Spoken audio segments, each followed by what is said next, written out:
Hello viewers, welcome to my channel. In today's video, as promised, I will be discussing about the mechanism of action of bisphosphonates.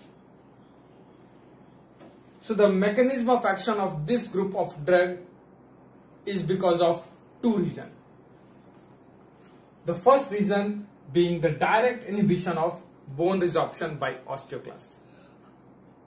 And then the second mechanism is through the inhibition of enzyme which is responsible for the cholesterol synthesis.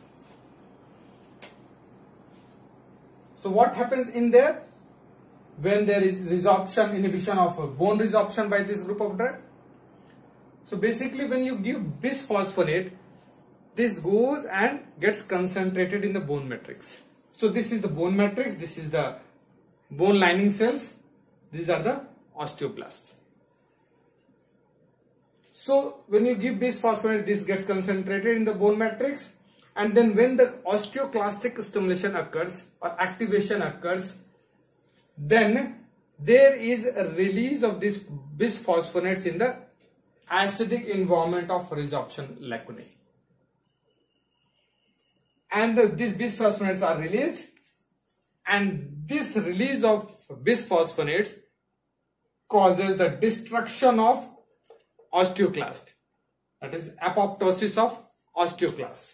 So here I'll write apoptosis.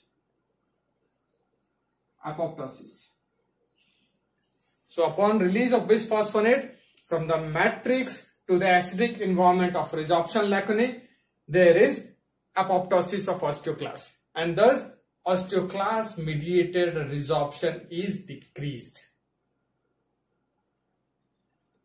So there are three main pathways for the mechanism of action of osteoclast. Just can remember by just going through these points. The next is there is inhibition of the enzyme called farnesyl pyrophosphate synthase. Now this enzyme is very much important in the pathway of cholesterol synthesis. Higher cholesterol causes more of osteoclastic action, or it decreases the bone forming cells, or bone formation is inhibited, or the resorption is increased. So when cholesterol synthesis is decreased, that means resorption will also be decreased.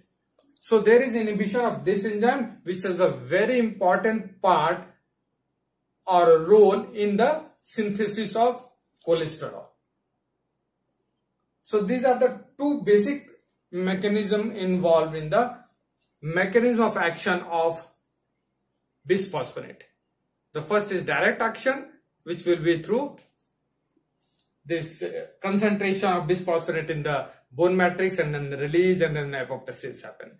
And then second is the inhibition of the enzyme, this is specific inhibition of this specific enzyme is for the second and third generation of bisphosphonate. This second and third generation of bisphosphonate has amino group, and that's why these are called as amino bisphosphonate. So this mechanism is only for the second and third generation, not for the first generation. That you should be remembering it. So thank you so much.